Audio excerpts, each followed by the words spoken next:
Welcome है आप लोगों का स्ट्रक्चर एकेडमी में। और ये आरसीसी का पहला वीडियो है जिसमें कि मेरा टारगेट है कि मैं कंप्लीट आरसीसी कंप्लीट करूं। एक सीरीज़ ऑफ वीडियो अपलोड की जाएंगी जिसमें आरसीसी के सारे कॉन्सेप्ट जो है उनको एक्सप्लेन किया जाएगा और उस सीरीज़ का ये आज पहला वीडियो है। तो फर्स्ट ऑफ ऑल आरसीसी का मतलब क्या होता है, कोई भी पूछ सकता है। जब भी आप इंटरव्यू में जाते हो या आपका कॉलेज में वाइवा वगैरह होता है तो यहाँ पे पूछा जा सकता है कि आरसीसी क्या होता है। आरसीसी का मतलब होता है रेनफोर्स सीमेंट कंक्रीट। अब इसमें तीन वर्ड्स हैं, ये अपने आप में ही कहीं ना कहीं काफ़ी इंपॉर्टेंट है और इन वर्ड्स को मैं आने वाले टाइम में आपको ईजिली एक्सप्लेन करूंगा, ब्रेक डाउन करूंगा। तो हम चलते हैं नेक्स्ट स्लाइड में। तो नेक्स्ट स्लाइड में अब यहाँ पे अगर आप कॉम्पोजिशन देखोगे तो जो आरसीसी में जो है हम दो चीज़ों का यूज़ करते हैं, एक तो कंक्रीट है एंड एक है स्टील रेनफोर्समेंट।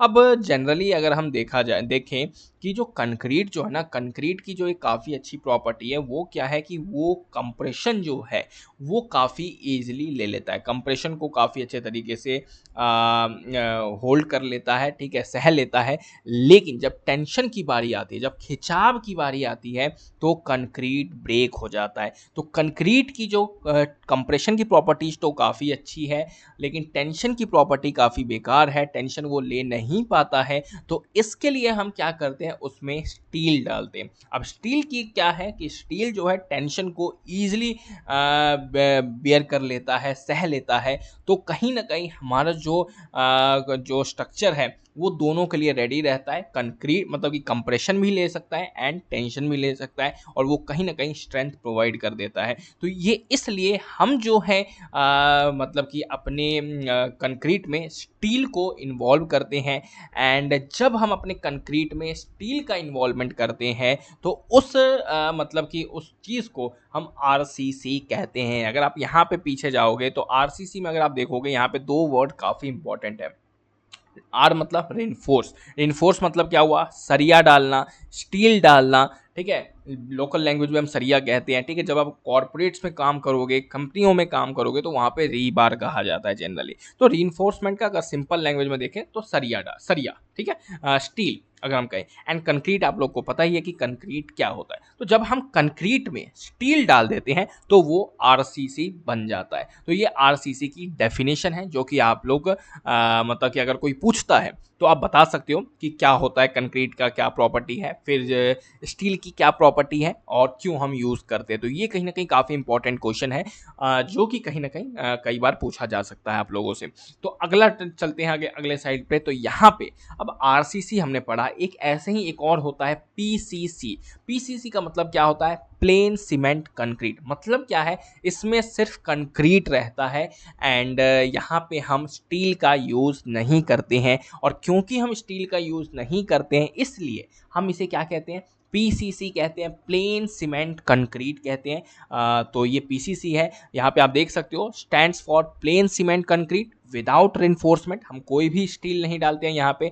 और पीसीसी बनता कैसे है, वाटर, सीमेंट, सैंड, सैंड में फाइन एग्रीगेट आ गया, कोर्स एग्रीगेट में जैसे कि आपने पत्थर वगैरह देखे होंगे या गिट्टी जिसे हम कहते हैं वो हो गया, एंड एडमिक्सचर। तो ये सारे कॉम्पोजिशन जो है जब हम डालते हैं तो पीसीसी बन जाता है।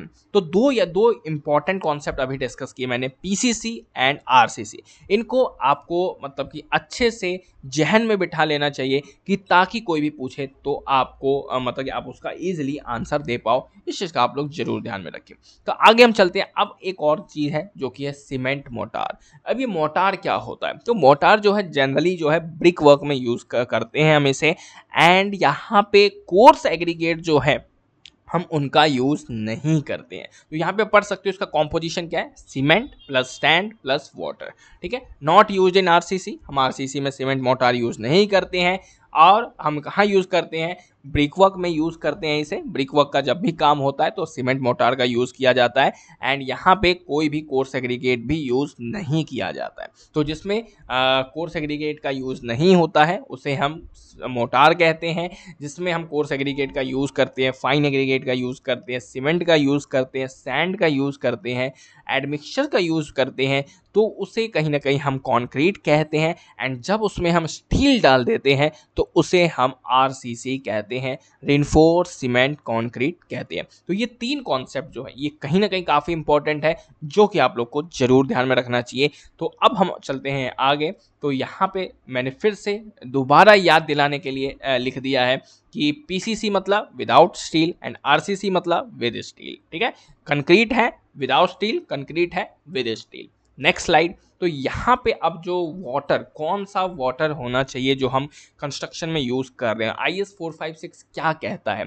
तो IS 456 जो है वो ये कहता है कि जो वाटर जो आप जनरली ड्रिंकिंग पर्पस के लिए जो यूज़ करते हो, उन्हीं वाटर को आपको कंस्ट्रक्शन पर्पस के लिए भी यूज़ करना है। वाटर की जो मतलब कि जो क्वालिटी होनी चाहिए, वाटर में जो पीएच होना चाहिए, अगर हम कहें तो पीएच जो होना चाहिए वाटर का should not be less than 6। अब लेस देन 6 क्यों नहीं होना चाहिए? क्योंकि अगर पानी का जो पीएच है वो अगर 6 से कम चला जाता है तो एसिडिक हो जाएगा, और अगर एसिडिक हो जाता है तो चांसेस काफ़ी ज़्यादा हाई होते हैं कि बाद में कहीं ना कहीं कोरोजन वगैरह होने लगे, और कोरोजन होगा तो काफ़ी ज़्यादा मतलब कि डिस्ट्रक्शन के चांसेस होते हैं, काफ़ी डेंजरस हो जाता है। तो इसलिए हम जो भी पानी यूज़ कर रहे हैं वो पोर्टेबल वाटर होना चाहिए IS 456 के अकॉर्डिंग। उसमें उसका जो पीएच होना चाहिए 6 से कम नहीं होना चाहिए, और हमें सी वाटर को भी अवॉइड करना है, ये आप लोग को ध्यान में रखना। और यहाँ पे काफ़ी इंपॉर्टेंट कॉन्सेप्ट है कि जो IS 456 में लिखी हुई है कि मैक्सिमम लिमिट्स जो है सस्पेंडेड मैटर की वाटर में वो 2000 मिलीग्राम पर लीटर है। And maximum limit of organic matter जो वाटर में होना चाहिए, जो आप कंस्ट्रक्शन में यूज़ कर रहे हो, वो 200 मिलीग्राम पर लीटर है एज पर IS 456। तो ये वाटर के बारे में है, जो कि कहीं ना कहीं काफ़ी इंपॉर्टेंट कॉन्सेप्ट है। तो अब हम चलते हैं नेक्स्ट स्लाइड में। तो यहाँ पे जो आता है हमारा एग्रीगेट। एग्रीगेट क्या होता है? जैसे कि हमने पीछे कई बार डिस्कस किया कि एग्रीगेट एग्रीगेट एग्रीगेट, तो यहाँ पे मैंने उसे भी एक्सप्लेन कर दिया है, ब्रेक डाउन कर दिया है। एग्रीगेट जो होते हैं दो टाइप के होते हैं, fine aggregate and coarse aggregate. Fine aggregate क्या होता है? फाइन एग्रीगेट वो एग्रीगेट होते हैं जो कि जिनका साइज लेस देन 4.75 mm होता है या इक्वल टू 4.75 mm हो, तो उनको हम फाइन एग्रीगेट कहते हैं। फाइन एग्रीगेट में क्या आता है? जैसे कि सैंड जो हो गया, वो जनरली फाइन एग्रीगेट में यूज़ किया मतलब कि माना जाता है। नाउ कोर्स एग्रीगेट क्या होते हैं? कोर्स एग्रीगेट होते हैं वो होते हैं जिनका साइज़ क्या होता है? ग्रेटर होता है 4.75 mm। ठीक है, तो कहीं ना कहीं जो भी जिनका भी साइज़ ग्रेटर होगा 4.75 mm से, उन्हें हम कोर्स एग्रीगेट कहते हैं। और एंगुलर एग्रीगेट, ये चीज़ आपको जरूर ध्यान में रखनी है, कई बार इंटरव्यू में पूछा जा सकता है कि एंगुलर एग्रीगेट जो होते हैं वो बेटर होते हैं देन राउंडेड एग्रीगेट। तो अब हम चलते हैं नेक्स्ट स्लाइड में। तो यहाँ पे कुछ और इंपॉर्टेंट चीज़ें, जैसे कि फॉर आरसीसी जो है IS 456 के अकॉर्डिंग हमें 20 mm एग्रीगेट जनरली हम यूज़ करते हैं। हमें वेल ग्रेडेड स्टोन एग्रीगेट्स जो है वो हमेशा यूज करना है। अब वेल ग्रेडेड का मतलब क्या है कि आपके जो एग्रीगेट्स हैं वो एक ही साइज़ के नहीं होने चाहिए। वहाँ पे जो आप एग्रीगेट्स साइज़ मतलब क्या, साइज़ नहीं, शेप। ठीक है, तो वहाँ पे जो आप जो एग्रीगेट यूज़ कर रहे हो अपने कंक्रीट में, आरसीसी में, उनका शेप जो होना चाहिए एक जैसा नहीं होना चाहिए। कुछ राउंडेड होने चाहिए, कुछ एंगुलर हो। ठीक है, मतलब कि डिफरेंट शेप्स होने चाहिए, कुछ बड़े होने चाहिए, कुछ छोटे होने चाहिए। तो इस टाइप के एग्रीगेट्स को जनरली काफ़ी अच्छा माना जाता है, क्योंकि अगर जब आपके पास बड़े एग्रीगेट भी है, छोटे एग्रीगेट भी हैं, फॉर एग्जांपल आपके पास सिर्फ बड़े बड़े एग्रीगेट है, तो बड़े बड़े एग्रीगेट से क्या होगा, जिनका साइज काफ़ी बड़ा है, तो उससे क्या होगा, या शेप एक ही जैसा है, तो क्या होगा, उसमें वॉइड्स रह जाने के चांसेस काफ़ी ज़्यादा हो जाते हैं, और हो सकता है फिर वो कंक्रीट अच्छा प्रिपेयर ना हो। इसलिए उन वॉइड्स को हटाने के लिए, उन वॉइड्स को रिमूव करने के लिए हमें different shape and size shape के एग्रीगेट चाहिए। कुछ मतलब कि अगर आप बड़े हैं, मतलब कि शेप अलग अलग होना चाहिए, कुछ एंगुलर है, कुछ रेक्टेंगुलर है, ताकि वो वॉइड्स जो है ईजिली फिल हो पाए और हमारा एग्रीगेट जो है अच्छा बन पाए। और यूनिफॉर्मली ग्रेडेड मतलब कि एक शेप के एग्रीगेट जनरली प्रेफरेबल नहीं होते हैं। और एज पर IS 456 जनरली जो 4.75 mm टू 20 mm के जो साइज़ हैं वो हम RCC में यूज़ करते हैं, एंड PCC में जो होता है हम 4.75 mm टू 40 mm हम यूज़ करते हैं। तो ये ध्यान में रखना है, ये काफ़ी इंपॉर्टेंट एक छोटा सा पॉइंट है। लेकिन अगर आप गेट के लिए प्रिपेयर कर रहे हो या कोई कॉम्पिटिटिव एग्जाम के लिए प्रिपेयर कर रहे हो तो उसमें कहीं ना कहीं इससे क्वेश्चन पूछा जा सकता है। नाउ अब एक वर्केबिलिटी क्या होता है? वर्केबिलिटी आप लोगों ने अपने कंक्रीट टेक्नोलॉजी में पढ़ा होगा पहले, और हो सकता है आप पढ़ भी रहे हो अभी। तो वर्केबिलिटी का मतलब होता है the ease with which we can mix the concrete. Simple सा डेफिनेशन, मतलब कि कितनी आसानी से आप किसी कंक्रीट को मिक्स कर सकते हो, उसे हम कहते हैं वर्केबिलिटी। ठीक है, अब यहाँ पे कितनी आसानी से, मतलब कि आपने डाला सीमेंट, डाला सैंड, डाला एग्रीगेट, डाला, अब पानी डालोगे, अगर आप पानी कम डालोगे तो आप इजीली मिक्स नहीं कर पाओगे, अगर आप पानी ज़्यादा डालोगे तो यहाँ पे आप उसे इजीली मिक्स कर पाओगे। लेकिन यहाँ पे एक और इंपॉर्टेंट कॉन्सेप्ट आ जाता है कि अगर आपने पानी ज़्यादा डाल दिया, ठीक है, अगर आपने पानी ज़्यादा डाल दिया तो फिर आपकी स्ट्रेंथ डिक्रीज हो जाएगी, और अगर आपने पानी कम डाला तो आपकी स्ट्रेंथ ज़्यादा हो जाएगी। तो ये कहीं ना कहीं जो स्ट्रेंथ और हमारा जो वाटर का जो रिलेशन है, ये दोनों जो है इन्वर्सली प्रोपोर्शनल एक दूसरे से। और इस चीज़ को आपको ध्यान में रखना है कि ऐसा ना हो कि आपने कहीं ना कहीं ज़्यादा ही पानी डाल दिया वर्केबिलिटी को बढ़ाने के लिए, तो फिर हो सकता है आपका स्ट्रेंथ डिक्रीज हो जाए। आपको मतलब कि एक कॉन्सेप्ट होता है वाटर सीमेंट रेशियो, मतलब कि आपका जो वाटर सीमेंट रेशियो जो होना चाहिए वो मेंटेन रहना चाहिए। मतलब कि आप पानी डाल रहे हो तो सीमेंट का भी कंटेंट उसमें रहे, ऐसा ना हो कि आपने सिर्फ और पानी डाला और फिर वो उसकी स्ट्रेंथ डिक्रीज हो जाए। तो बैलेंस में हमें डालना है, ये ना ही ज़्यादा ना ही ज़्यादा कम, ये चीज़ आप लोग जरूर ध्यान में रखें। तो अब बात आती है कितने types of grades of concrete होते हैं। ठीक है, तो on the basis of cube testing strength check during the casting of concrete itself at 7 days and 28 days, IS codes has classified different grades of concrete. तो cube testing के according जो कि strength check हुए हैं eight 7 days and 8 days में, तो IS code ने जो है क्लासीफाई किया है डिफरेंट ग्रेड्स ऑफ कंक्रीट, अलग अलग टाइप्स की कंक्रीट ग्रेड्स को आइडेंटिफाई किया है। तो पहला है हमारा ऑर्डिनरी कंक्रीट, जिनका जो होता है M10 टू M20 लेते हैं हम। स्टैंडर्ड कंक्रीट क्या होते हैं, जिनका जो इन ग्रेड के बीच में लाइक करता है M25 टू M60, उन्हें स्टैंडर्ड कंक्रीट कहा जाता है। एंड हाई स्ट्रेंथ कंक्रीट जो होता है जो कि M65 टू M100 के रेंज में लाइक करता है। अब ये तो 3 टाइप्स ऑफ कंक्रीट हो गए, लेकिन यहाँ पे एक इंपॉर्टेंट चीज़ आप जो देख रहे हो M10 M20, अब इसका मतलब क्या होता है? तो इसका मतलब क्या होता है, M का मतलब होता है मिक्स, एंड 20-30 इनका जो मतलब होता है, जिसकी फॉर एग्जांपल 20 लिखा हुआ है, तो इसका मतलब होता है characteristic compressive strength eight 28 days in newton पर mm स्क्वायर। ठीक है, तो जो यहाँ पे 20 या 30 है ये कैरेक्टरिस्टिक कंप्रेसिव स्ट्रेंथ है। ठीक है, 28 दिनों पर, या हम कह सकते हैं अगर शॉर्ट में कहो तो आप जनरली लैंग्वेज में बोले तो कंप्रेसिव स्ट्रेंथ है। ठीक है, एट 28 days। लेकिन यहाँ पे एक और वर्ड यूज किया जा रहा है, कैरेक्टरिस्टिक कंप्रेसिव स्ट्रेंथ। अब इसका मतलब क्या होता है, तो IS कोड ने इसे भी मतलब कि क्लासीफाई किया है, एक्सप्लेन किया है। तो कैरेक्टरिस्टिक कंप्रेसिव स्ट्रेंथ जो होता है उसका मतलब क्या होता है कि it is that strength below which not more than 5% of the test results are expected to fall। अब इसका मतलब क्या हुआ, तो मतलब ये हुआ कि अगर आपको समझना है, फॉर एग्जांपल आपने M20 ग्रेड के 100 क्यूब कास्ट किए, ठीक है, और अब 28 दिनों बाद उनमें आप टेस्टिंग कर रहे हो। अब आप अगर 28 दिनों बाद टेस्टिंग कर रहे हो तो वहाँ पे जो 95 क्यूब्स की जो स्ट्रेंथ आनी चाहिए ना, वो कम से कम 20 या 20 से ज़्यादा आनी चाहिए। 5 ही क्यूब ऐसे हो जिनकी स्ट्रेंथ 20 से कम होए तो ही हम उसे कैरेक्टरिस्टिक कंप्रेसिव स्ट्रेंथ मानेंगे। क्योंकि अब 95% यहाँ पे आप पढ़ोगे तो देखो, अब मैं फिर से आपको डेफिनेशन बता रहा हूँ। एज पर IS 456 it is defined as the strength below which not more than 5% of the test results are expected to fall. मतलब कि हमारे जो टेस्ट के जो रिजल्ट्स होने चाहिए 5% से ज़्यादा नहीं गिरने चाहिए। मतलब कि अगर आपने M20 ग्रेड का क्यूब कास्ट किया है तो उसमें 95 क्यूब या उससे ज़्यादा क्यूब की जो स्ट्रेंथ होनी चाहिए 20 से ज़्यादा होनी चाहिए, और यहाँ उसके बराबर होनी चाहिए यहाँ, और अगर उससे कम होते हैं तो और अगर उससे कम होते हैं तो वो कम वाले जो नंबर हैं सिर्फ और सिर्फ 5% ही होना चाहिए। मतलब कि 95 क्यूब्स का स्ट्रेंथ 20 से ज़्यादा और 5 क्यूब्स का स्ट्रेंथ 20 से कम होगा तो हम उसे कहेंगे characteristic compressive strength of concrete. तो ये कहीं ना कहीं काफ़ी इंपॉर्टेंट डेफिनेशन है जो कि कहीं ना कहीं कई बार पूछा जा सकता है। तो इस चीज़ का आप लोग जरूर ध्यान में रखें। मैं फिर से आपको एक्सप्लेन कर देता हूँ कि हमने अभी क्या पढ़ा पीछे।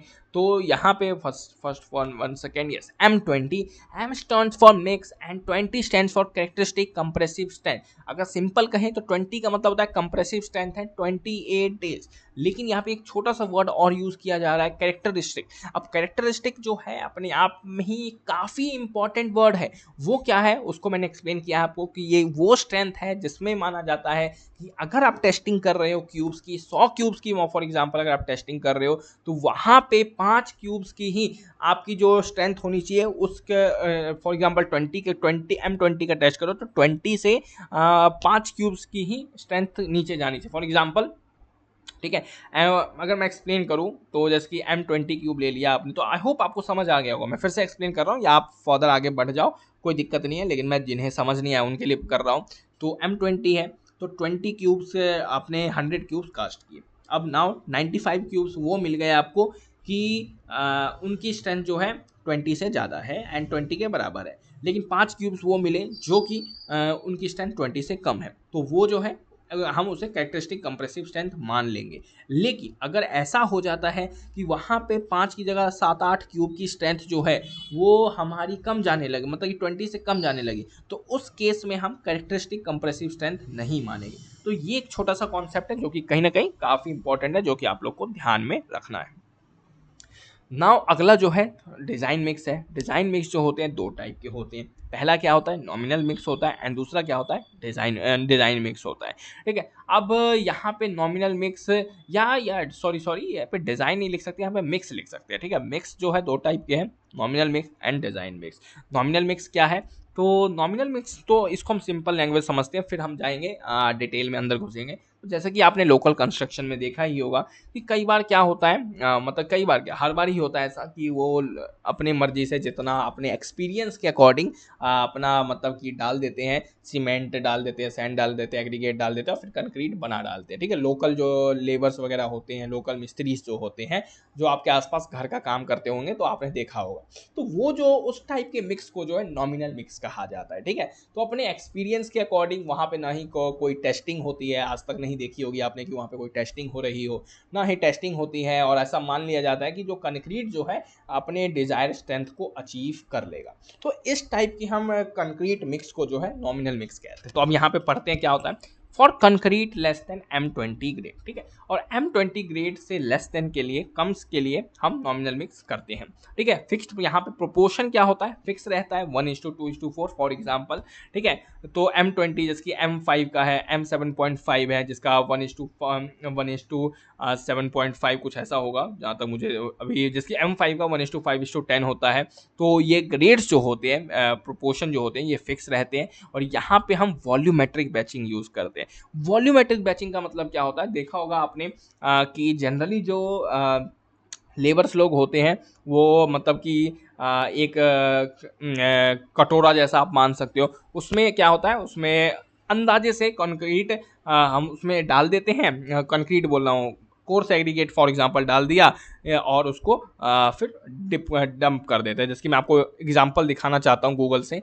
तो यहाँ पे अगर आप वॉल्यूमेट्रिक बैचिंग देखोगे तो 1 सेकेंड, वॉल्यूमेट्रिक बैचिंग, तो यहाँ पे इमेजेस देखोगे तो ये देख सकते हो इस टाइप के कुछ बॉक्सेस वगैरह यूज़ किए जाते हैं, मतलब कि कोर्स एग्रीगेट को उठाने के लिए। ठीक है, और यहाँ पे हम इसको तौलते नहीं है, मतलब कि अंदाजे से ले लिया। ठीक है, तो इस टाइप के मतलब कि बैचिंग को, मतलब कि कंक्रीट हम उठा रहे हैं, ठीक है, अपने साइड से बनाने के लिए, कंक्रीट बनाने के लिए, तो हम उस टाइप को वॉल्यूमेट्रिक बैचिंग कहते हैं। तो यहाँ पे हम वॉल्यूमेट्रिक बैचिंग यूज़ करते हैं, ये चीज़ ध्यान में रखनी है। और यहाँ पे अगर आप और चीज़ें देखोगे तो क्वालिटी कंसिडर नहीं की जाती। आज तक आपने नहीं देखा होगा कि कहीं पे क्वालिटी टेस्ट हो रहा हो, जिन्होंने लेबर लोगों ने, मिस्त्री लोगों ने एक मतलब घर बनाया और उसका क्वालिटी टेस्ट वगैरह मटेरियल जनरली नहीं किया जाता, तो उस टाइप के हम मिक्स को नॉमिनल मिक्स कहते हैं। ठीक है, तो अगला जो है हमारा डिज़ाइन मिक्स है। अब यहाँ एक चीज़ ध्यान रखनी है आपको कि जो यहाँ पे नॉमिनल मिक्स है ना, ये हम लोकल कंस्ट्रक्शन में यूज़ करते हैं और छोटी छोटी बिल्डिंग्स वगैरह के लिए यूज़ किया जाता है। लेकिन जब हम अब हाई मतलब कि ब्रिज बन रहा है, ठीक है, हाँ, हाई राइज बिल्डिंग्स बन रही हैं, तो इन केसेस में हम जनरली डिज़ाइन मिक्स को प्रेफर करते हैं। हम यहाँ पे अंदाजे से काम नहीं चला सकते क्योंकि काफ़ी ज़्यादा हाई कॉस्ट होती है, इन्वॉल्व होती है, तो इसलिए हम डिज़ाइन मिक्स को प्रेफर करते हैं। तो यहाँ पे M25 एंड अबव ग्रेड के लिए हम डिज़ाइन मिक्स करते हैं, ठीक है। और यहाँ पे वे बैचिंग किया जाता है। वे बैचिंग का मतलब क्या हुआ कि फर्स्ट ऑफ ऑल इस प्रोसेस में होता क्या है, यहाँ पे जो है जो क्वालिटी इंजीनियर होता है या जो वहाँ का है कोई साइट का, ठीक है, क्वालिटी इंजीनियर जनरली वो क्या करता है, वहाँ पे फर्स्ट ऑफ ऑल कैलकुलेट करता है कि उसे एक एम क्यूब कंक्रीट बनाना है तो उसे कितना सीमेंट चाहिए, कितना सैंड चाहिए, कितना एग्रीगेट चाहिए। तो उन सारी चीज़ों को वो काउंट करता है कि ठीक है, और केजीस में लिखता है। फॉर एग्जांपल 1 किलो सीमेंट चाहिए, 2 किलो सैंड चाहिए हमें और 4 किलो एग्रीगेट चाहिए। तो इनको वो काउंट करता है ऐसे केजीस में और फिर उनको वे किया जाता है, ठीक है, और तब कंक्रीट बनाने के लिए प्रोसीड किया जाता है। तो इस टाइप के चीज़ को जो वो कर रहे हैं, तौल रहे हैं, उनको हम वे बैचिंग कहते हैं, ठीक है। तो क्वालिटी ऑफ मटेरियल एक इम्पॉर्टेंट फैक्टर है। यहाँ पे क्वालिटी टेस्ट होते हैं जब कंक्रीट बन जाता है। तो कंक्रीट जब बनता है, ठीक है, प्रिपेयर होता है, तो जनरली हम स्लम्प टेस्ट वगैरह कर लेते हैं, ठीक है। एंड और जब हम उसे मतलब कि जब वो कास्ट हो जाता है और 28 डेज़ के लिए उसको क्यूब में फिल किया जाता है, तो फिर हम कंप्रेसिव स्ट्रेंथ चेक करते हैं क्यूब की हेल्प से। तो इस टाइप के टेस्टिंग जनरली यूज़ करते हैं हम डिज़ाइन मिक्स में, ठीक है। और यहाँ पे आप पढ़ सकते हो कि for concrete grade above M25 and above weigh batching हम यूज़ करते हैं। क्वालिटी ऑफ मटेरियल जो एक इंपॉर्टेंट फैक्टर है। Testing is done such as cube testing to check whether desired strength is achieved और नॉट, कि डिजायर्ड स्ट्रेंथ मतलब कि जो भी हम स्ट्रेंथ के लिए वो उस कंक्रीट को प्रिपेयर कर रहे हैं, क्या वो बन पाया है या नहीं। और बैचिंग प्लांट को हम यूज़ करते हैं design mix concrete design mix prepare करने के लिए, मतलब कि वो तौल तौल के आपने देखा होगा कि मैं आपको दिखाता हूँ क्या होता है प्रोसेस जनरली। तो फर्स्ट ऑफ ऑल यहाँ पे मैं आपको बैचिंग प्लांट दिखाता हूँ क्या होता है। Batching plant,